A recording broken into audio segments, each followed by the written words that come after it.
সাংবাদিক বন্ধু বান্ধৱীসকল, আজি আমাৰ কেবিনেটে কেইটামান গুৰুত্বপূৰ্ণ সিদ্ধান্ত গ্ৰহণ কৰে। আপোনালোকে ইতিমধ্যে জানে যে অসমত আমি কেইবাটাও সমষ্টিত ইতিমধ্যে সমজিলা গঠন কৰিছিলো আৰু সমজিলাবিলাকৰ কাম-কাজে ৰাইজৰ বহু সমস্যাৰ সমাধান কৰিব পাৰিছে আৰু সমজিলাসমূহ নিৰ্মাণৰ বাবে জিলা আয়ুক্তসকলৰো কামৰ বোজা বহুখিনি হ্ৰাস পাইছে আৰু তেওঁলোকে আন বিভিন্ন কাম-কাজত সময় দিব পাৰিছে। সমজিলাসমূহৰ গুৰুত্ব আৰু সমজিলাসমূহৰ প্ৰয়োজনীয়তাৰ ওপৰত বিচাৰ বিবেচনা কৰি কেবিনেটে আজি আৰু 10খন নতুন সমজিলা নিৰ্মাণৰ সিদ্ধান্ত গ্ৰহণ কৰে। ইয়াৰ এখন সমজিলা হ'ব বকো ছয়গাঁও সমষ্টিত, দ্বিতীয়খন সমজিলা হ'ব পলাশবাৰী সমষ্টিত, তৃতীয়খন সমজিলা হ'ব শোণিতপুৰ জিলাৰ বৰচলা সমষ্টিত, শোণিতপুৰ জিলাৰ ৰঙাপাৰাত চতুৰ্থখন সমজিলা হ'ব, তিনিচুকীয়া জিলাৰ মাকুমত সমজিলা হ'ব, তিনিচুকীয়া জিলাৰ ডিগবৈত সমজিলা হ'ব, যোৰহাট জিলাৰ টিয়কত সমজিলা হ'ব, যোৰহাট জিলাৰ মৰিয়নীত সমজিলা হ'ব, কাছাৰ জিলাৰ ঢলাইত এখন নতুন সমজিলা হ'ব আৰু গোৱালপাৰাৰ দুধনৈত এখন সমজিলা হ'ব। অৰ্থাৎ অসমত নতুনকৈ আৰু 10খন সমজিলা নিৰ্মাণ কৰিবলৈ ৰাজ্য চৰকাৰে আজি সিদ্ধান্ত গ্ৰহণ কৰিছে। টাটাৰ লগত আমি জইণ্ট ছেক্টৰত আছাম কেঞ্চাৰ কেয়াৰ ফাউণ্ডেশ্যনৰ জৰিয়তে বিভিন্ন কেঞ্চাৰ হস্পিটেল নিৰ্মাণৰ কামত আমি লাগি আছো। ইতিমধ্যে 9খন কেঞ্চাৰ হস্পিটেল অপাৰেশ্যনেলাইজ হৈছে আৰু 8খন কেঞ্চাৰ হস্পিটেল নিৰ্মীয়মান অৱস্থাত আছে। এই 8খন হ'ল ডিফু, ধুবুৰী, তিনিচুকীয়া, শিৱসাগৰ, গোলাঘাট, নগাঁও, নলবাৰী আৰু গোৱালপাৰা। এই 8খন স্থানত কেঞ্চাৰ হস্পিটেলৰ নিৰ্মাণ কাম দ্ৰুত গতিত চলি আছে।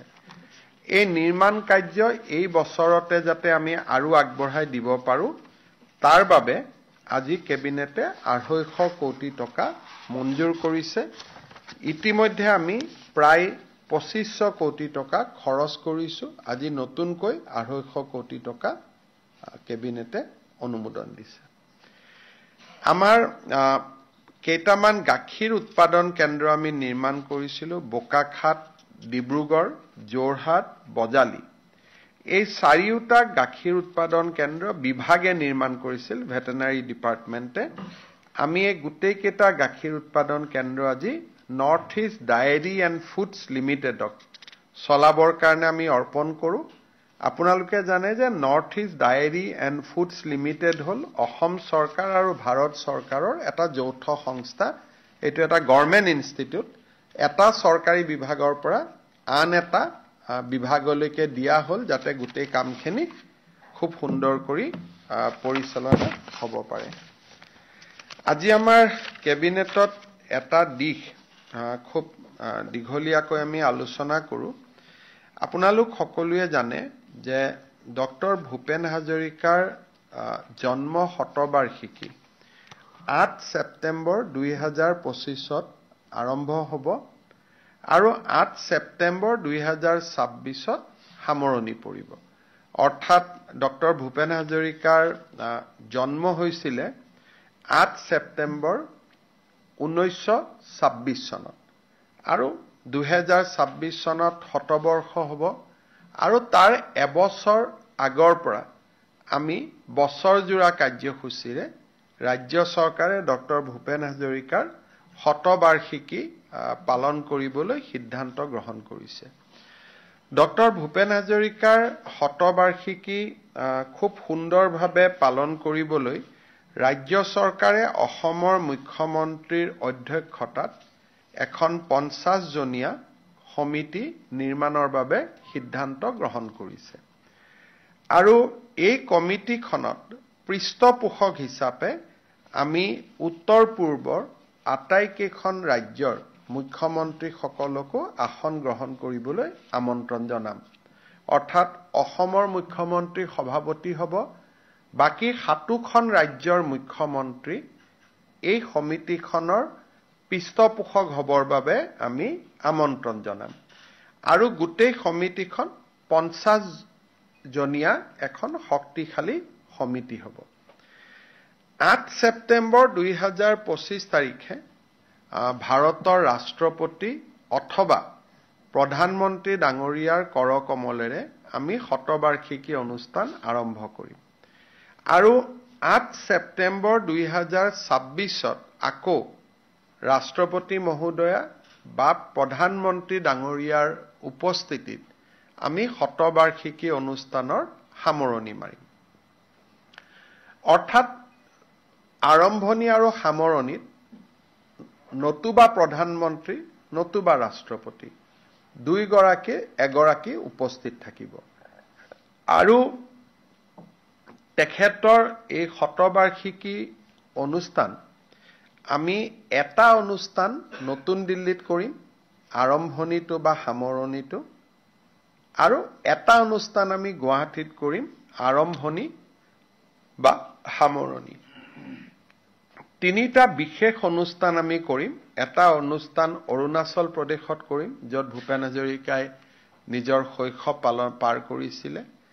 দ্বিতীয়টো অনুষ্ঠান আমি কলিকতাত কৰিম য'ত ভূপেন হাজৰিকাই তেখেতৰ জীৱনৰ ডাঙৰ এটা কৰ্মজীৱন পাৰ কৰিছিল তৃতীয়টো অনুষ্ঠান আমি মুম্বাইত কৰিম য'ত তেখেতৰ জীৱনৰ শেষৰ সময়খিনি তেখেতে অতিবাহিত কৰিছিল গতিকে ভূপেন হাজৰিকাৰ জন্ম শতবাৰ্ষিকীৰ কেন্দ্ৰীয় অনুষ্ঠান গুৱাহাটী দিল্লী অৰুণাচল প্ৰদেশ কলিকতা আৰু মুম্বাইত ৰাজ্য চৰকাৰে অনুষ্ঠিত কৰিব এই সময়ছোৱাৰ ভিতৰতে ডক্টৰ ভূপেন হাজৰিকাৰ নামত আমি এটা বিশেষ ইনফ্ৰাষ্ট্ৰাকচাৰ প্ৰজেক্ট এটা নতুবা বিশেষ অনুষ্ঠান এটা তেখেতৰ নামত আমি উৎসৰ্গিত কৰিম হি ডাঙৰ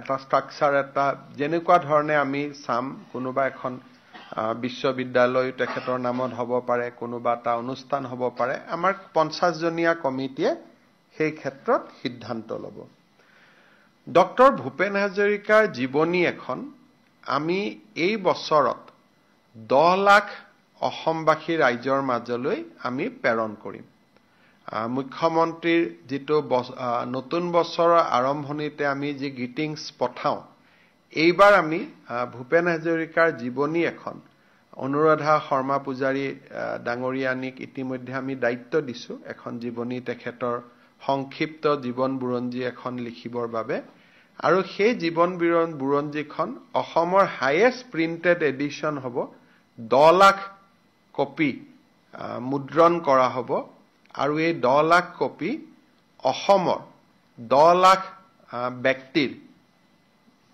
ঘৰলৈ আমি প্ৰেৰণ কৰিম আৰু এই পুথিখনে ভাৰতৰ সকলো ভাষালৈ আমি অনুবাদ কৰি ভাৰতত যিমান পুথিভঁৰাল আছে আমি সকলো পুথিভঁৰাললৈ এই পুথিখন আমি প্ৰেৰণ কৰিবলৈ সিদ্ধান্ত গ্ৰহণ কৰিছো আমি ভাৰত চৰকাৰক অনুৰোধ কৰিম যে ভূপেন হাজৰিকাৰ নামত এটা কইন মুদ্ৰা এটা যাতে এই সময়ছোৱাত ভাৰত চৰকাৰে তেখেতৰ স্মৃতিত এটা নতুন মুদ্ৰা এটা ৰিজাৰ্ভ বেংকৰ দ্বাৰা নিৰ্মাণ কৰিবৰ বাবে সিদ্ধান্ত লয় তাৰ বাবে আমি ৰিজাৰ্ভ বেংক অফ ইণ্ডিয়া আৰু ভাৰত চৰকাৰক অনুৰোধ কৰিম চতুৰ্থতে ৰাজ্য চৰকাৰে ভূপেন হাজৰিকাৰ জীৱনৰ ওপৰত অসমীয়া ইংৰাজী আৰু হিন্দীত আমি এখন তথ্যচিত্ৰ নিৰ্মাণ কৰিম আৰু তেখেতৰ গান আৰু কৰ্মজীৱন ইয়াৰ ওপৰত গোটেই বছৰটোতে ৰাজ্যৰ শিক্ষানুষ্ঠানসমূহত আমি বিশেষকৈ আলাপ আলোচনা আৰু চৰ্চা যাতে হয় তাৰ বাবে আমি প্ৰচেষ্টা হাতত ল'ম গতিকে এই গোটেইখিনিৰ জৰিয়তে আমি ভূপেন হাজৰিকাৰ শতবাৰ্ষিকী অনুষ্ঠান উদযাপন কৰাৰ সিদ্ধান্ত লৈছো আজি কেবিনেটত আৰু মই ভাবো যে চৰকাৰে যি ধৰণে পালন কৰিব অসমৰ ৰাইজেও চৰকাৰী যিখিনি আমি ইনিচিয়েটিভ ল'ম এটোতো ঠিক আছে কিন্তু ভূপেন হাজৰিকা চৰকাৰৰ সম্পদ নহয় তেখেত অসমৰ ৰাইজৰ সম্পদ অসমৰ এক মহিৰুহ গতিকে আমি ৰাজ্য চৰকাৰে অনুৰোধ কৰিম যে এক গাম্ভীৰ্যতা পৰিৱেশৰ মাজত চৰকাৰৰ লগতে ৰাইজেও যাতে ভূপেন হাজৰিকাৰ জন্ম শতবাৰ্ষিকী পালন কৰে এইখিনি আছিল আপোনালোকে যদি কিবা সুধিব খুজিছে সুধিব পাৰে মেডিকেল কলেজ নহয় ক্যান্সাৰ হস্পিটেল এতিয়ালৈকে আমি অলমোস্ট 2500 crore খৰচ কৰিছো ৰাজ্য চৰকাৰৰ পৰা আজি আৰু 250 কোটি টকা আমি অনুমোদন কৰিছো টোটাল আমাৰ হস্পিটেল হ'ব 9 + 7 16খন একো নাই হ'ব স্যাৰ অন্য এটা প্ৰসংগ সুধিব বিচাৰিছিলো জুনাইত এগৰাকী এছডিপি হৈ আসুৰ আঞ্চলিকৰ এগৰাকী উপদেষ্টাক খুব বেয়াকৈ মাৰধৰ কৰিছিল হয়তো মোৰ নজৰত আহিছে আমাৰ অসম আৰক্ষীৰ বিশেষ মহাপৰিদৰ্শক জিতমল দলেক বিষয়টো ইনকুৱাৰী কৰিবলৈ দিয়া হৈছে আৰু তেখেতৰ প্ৰতিবেদন পালে আমি যদি অভিযোগ সত্য হয় আমি কঠোৰ ব্যৱস্থা গ্ৰহণ কৰিম আসু বুলি নহয় যিকোনো সাধাৰণ মানুহক কৰিলেও আমি একশন ল'বই লাগিব আৰু মই বিভিন্ন সভাই সমিতি ইতিমধ্যে কৈ আছো যে পুলিচে নিৰি মানুহৰ ওপৰত অত্যাচাৰ কৰাটো এটো কোনো সভ্য সমাজে মানি ল'ব নোৱাৰে গতিকে ইয়াৰ ওপৰত আমি নিশ্চিতভাৱে ব্যৱস্থা ল'ম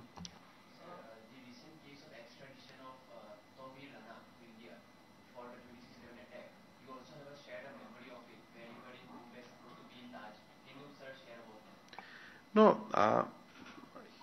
already I have tweeted. I think that day around 4 p.m. I landed in Mumbai airport and supposed to go to the Taj. My booking was there. But because of some reason, I decided not to go to the Taj and I took a hotel that I think Marriott Hotel in near the airport. And while I was in hotel only, that point of time, just when I have check-in, that point of time around evening we come to know about the first incident and entire night I was there and in fact I have to instead of hotel I have gone to a residence of a known person in the night itself so that we can be safe. And from the hotel, I went out. And next day morning, I went to Taj in a complete civil atmosphere. And at the point of time, I was minister also, I did not have security. And from a distance, I have seen entire action. And I stayed back for next 2 days. Just to see what happened. And we know what happened. So today it is a big diplomatic victory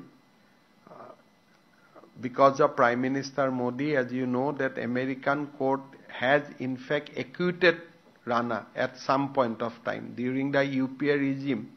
He got acquittal.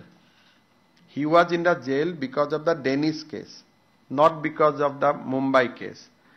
Because that point of time case was not followed properly. But today it is a big diplomatic victory for the Prime Minister, for the people of India. And we must compliment Prime Minister Narendra Modi for this huge diplomatic victory. We have all faith on our judiciary. I am sure that judiciary will give him what he deserves. Also, this also reaffirms the points that whoever fugitive today outside India they must have they must have enjoying life in abroad, but they must remember that with Prime Minister Modi, they have to come back today or tomorrow to face the law in India. So whatever today they are roaming around, it is a temporary reprieve, and they have to come back. And this is what our Prime Minister believes, and this is what he will deliver. So, as the Waqf Amendment Act has come into being, it has been seen that in many places, even in neighboring Tripura and Manipur and West Bengal, various incidents of violence have been reported. You have also tweeted how the Assam police and Assam government has been able to mitigate the protest despite having 40% population of the minority. Can you kindly elaborate on what was the basic plan? Yesterday was Friday, and we had strong intelligence that on Friday, Assam is going to witness some kind of disturbance as a result of protest by the minority community. So that input has come to us 5 days back. So Assam police has worked, and in fact we have approached every single leaders of minority community. Most of our SPs got into touch with various masjid community. We have got into touch with various important persons from the minority community. Assam police has extensively worked for last 5 days. And yesterday was a day of immense satisfaction that Assam did not witness any kind of protest. We only witnessed protest in 3 places with 150 people in each venue. But beyond that, there was no protest. And this is a result of extensive outreach which Assam police has done in last 5 days. And I'd like to offer my gratitude to the people from the minority community of Assam. I would like to thank Assam police because maintaining law and order is the primary responsibility of the state, and at any cost we have to maintain the law and order. And I am extremely confident that in coming days also we will be able to maintain the law and order situation in Assam. And if there is anybody has anything to say, there are proper platform. The matter is already in Supreme Court. They can argue in favor or in opposition. But law and order maintenance is very, very important. Assam is going to have Bihu also after 2 days. So we have maintained the law and order, and we will continue to maintain the law and order in our state very, very firmly.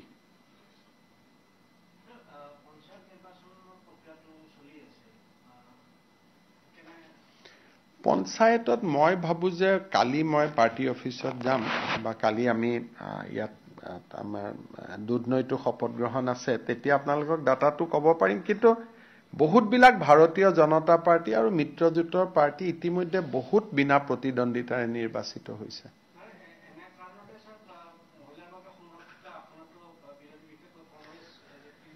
মানে এনেকুৱা হৈছে যে ইতিমধ্যে বহুখিনি খবৰ ওলাই আছে যে সাৰ্টিফিকেটটো জাল কৰিছে, তেলেংগানা কবাৰ সাৰ্টিফিকেটটো আনি শৈক্ষিক অৰ্হতা দেখুৱাইছে, কিন্তু সি এটা নিজৰ জায়গাত আছে। কিন্তু ম্যাক্সিমাম এনেকুৱাও জায়গা আছে য'ত কংগ্ৰেছে প্ৰাৰ্থীয়ে দিয়া নাই, ইণ্ডিপেণ্ডেণ্টেহে বিজেপিৰ লগত কণ্টেষ্ট কৰি আছে বহুত জায়গাত। সেইকাৰণে লাষ্ট ডে অফ উইথড্ৰয়েলৰ দিনাখন আপোনালোকে ষ্টেটিষ্টিক্স পাব। আৰু জিলা পৰিষদ পৰ্যায়তো 10-12টা সমষ্টিটো ইতিমধ্যে বিজেপি বিনা প্ৰতিদ্বন্দ্বিতাৰে নিৰ্বাচিত হৈছে। আৰু মই ভাবো যে পঞ্চায়তত আমাৰ ৰিজাল্ট খুবেই ভাল হ'ব। আপোনালোকে চাওক যে বিজেপি ইমান ডাঙৰ পাৰ্টি, আমি টিকট দিলো, কতো এটা ধৰ্ণা নাই, কতো এটা শ্লোগান নাই, কতো মাটিত বেজিটো পৰিলেও শব্দ হয়। কিন্তু আমাৰ দলত মিত্ৰজোঁটৰ লগতো আমাৰ এলায়েন্স হ'ল, আমি এজিপিৰ লগত এলায়েন্স কৰিছো, গণশক্তিৰ লগত এলায়েন্স কৰিছো, ৰাভা যৌথ মঞ্চৰ লগত এলায়েন্স কৰিছো, কতো এটা শব্দও হোৱা নাই। আৰু আমাৰ নিজৰ দলৰ পৰা আমি ইমান টিকট দিছো, কিন্তু কোনো ধৰণৰ শব্দ এটাও হোৱা নাই। আৰু ই প্ৰমাণ কৰে যে ভাৰতীয় জনতা পাৰ্টি 2026ৰ কাৰণে আমি কোনটো লেভেলত প্ৰস্তুত হৈ আছো সদস্য ভৰ্তিৰ অভিযানৰ পৰা আজিলৈকে প্ৰেসিডেন্ট সিলেক্ট হল জিলা ডিস্ট্ৰিক্ট প্ৰেসিডেন্ট হল ব্লক প্ৰেসিডেন্ট হল গোটেই ডিসিপ্লিন আৰু এটা ইনভলভমেন্ট আপোনালোকে দেখা পাব আৰু এবাৰ জিলা পৰিষদতো বা পঞ্চায়ততো টিকেট ফিল্ডৰ পৰা যেনেকৈ আহিছে আমি তেনেকৈ দিছো কিন্তু কতো প্ৰতিবাদ নাই তাৰমানে পঞ্চায়তটো এটা জাস্ট আৰম্ভণি 26ৰ কাৰণে আমি কোনটো পৰ্যায়ত সাজু হৈ আছো ইয়াৰ পৰা আপোনালোকে আন্দাজ কৰিব পাৰে মই আমাৰ আৰু ধৰক বেছি ইলেকশন উত্তেজিত নহলে ভোট দিয়া মানুহো কমি যায় সেইকাৰণে 21 তাৰিখৰ পৰা আমিও কেম্পেইনো কৰিব লাগিব যাতে মানুহ ভোট দিয়ে কিয় কাৰণে যদি এবাৰ মানুহে ভাবি লয় যে জিকিবই বুলি তেতিয়া বহুত মানে ভোটো দিব নাহে সেইকাৰণে পাৰ্চেন্টেজ বা ভোটৰ সংখ্যা ইলেকশনৰ উত্তেজনাৰ ওপৰত নিৰ্ভৰ কৰে যদি ইলেকশন ঠাণ্ডা হৈ যায় তেতিয়াতো ভোট কম হৈ যাব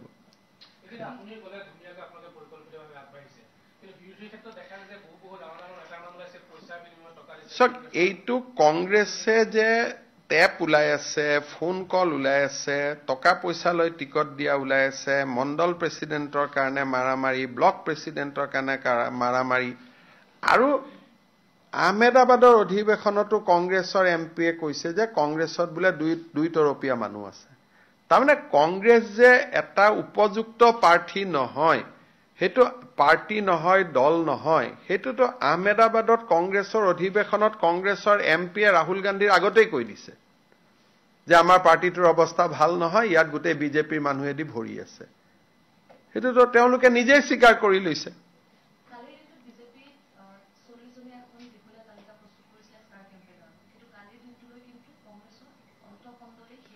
না আমাৰটো সব ৰেডি 21 তাৰিখৰ পৰা আমাৰ কেম্পেইনৰো মিটিং ঠিক হৈ গল মই কোট মিটিং কৰিম দিলীপ শইকীয়াই কোট মিটিং কৰিব আমাৰ মন্ত্ৰীসকলে কোট কৰিব কোনে কোট প্ৰচাৰত যাব কেইখন মিটিং হ'ব আপোনালোকে পীযুষ হাজৰিকাই মেনেজমেন্ট কমিটি চাই আছে খুধিলে গম পাব যে আমাৰ সব ৰেডি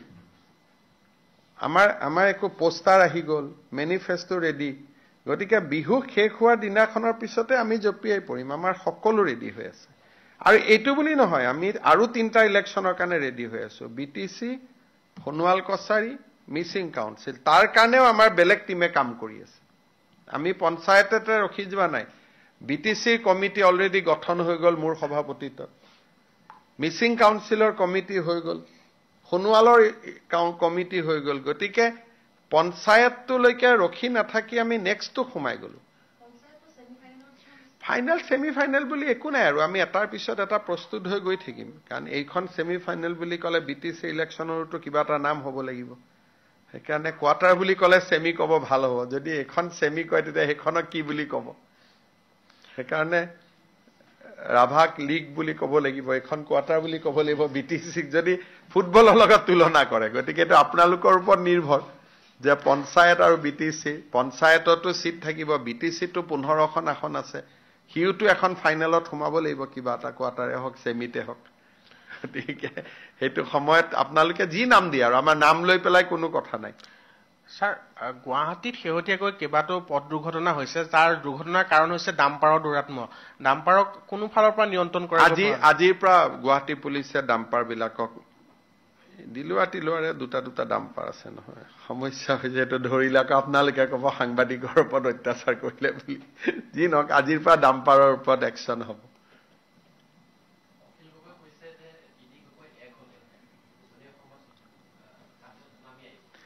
নহয় কিয় যদি এক হলে সুমানি আহিব কি কয় সুনামি যদি এক যদি হয় তেলে হবতো লাগে না নহয় কিয় তেওঁলোকে হেতু পেপাৰক কিয় ক'ব লাগে তিনিজনে বহি এক জায়গাত ভাত পানী খাই দিলেইটো এক হৈ গল হয় নহয় মই জানো তিনিজনে পিছত এইটো ঠিক কৰিব লাগে যে নিজৰ ল'ৰা ছোৱালীক তিনিজনৰ মাজতে পৰিয়ালতে বিয়া বাৰু দিয়া এনেকুৱা আৰু তেতিয়া সম্পৰ্কটো আৰু ভাল হৈ যাব হয় নহয় গতিকে একদম পাৰ্মানেন্ট সম্পৰ্ক গঢ়ি তুলিব লাগে তেওঁ ক্ষমা খুজিছে এতিয়া কি কৰিব এইটোহে অৱস্থা কংগ্ৰেছৰ যে মই কাকো টিকট দিব নোৱাৰিলো মই ক্ষমা খুজিছো আপোনালোকে এই 26লৈকে কংগ্ৰেছৰ অসমত ভৰি দিব নোৱাৰে কাৰণ কিহৰ কাৰণে আমি ইমান কাম কৰি গৈ আছো পুৰা মানুহে ৰাইজৰ আশীৰ্বাদে বিজেপিৰ লগত আছে এইবিলাক যে হৈ আছে কিয় হৈ আছে ফ্ৰাষ্ট্ৰেচনৰ কাৰণে এটা জোৰহাটত শিৱসাগৰত ডিব্ৰুগড়ত নগাঁৱত ডিব্ৰুগড়ত তেজপুৰ এইবিলাকতো তেওঁলোকে সাৰেন্ডাৰ কৰিছে গণ্ডগোলো যিখিনি লাগি আছে অকল মাইনৰিটি এফেক্ট বেছি থকা জিলা কেইখনৰ পৰাহে খবৰবোৰ পাই আছে সেইকেইখন জিলা যদি নাই তাতো কংগ্ৰেছৰ বাতৰিও নাই গতিকে কংগ্ৰেছে অকল সংখ্যালঘু অধ্যুষিত এৰিয়া বিলাকৰ কাপাৰাহে গণ্ডগোলৰ বাতৰি আহি আছে বাকি জায়গাতো তেওঁলোকৰ হাৰ খুৰে নাই আৰু এবাৰটো মই ভাবো যে মাইনৰিটি এৰিয়াটো তেওঁলোকৰ ৰিজাল্ট বেয়া হ'ব এবাৰ আমাৰ তাতো ৰিজাল্ট ভাল হ'ব বহুত বিলাক মাইনৰিটি এৰিয়াটো আমি ভাল কৰি জিকিম হ'ব থ্যাংক ইউ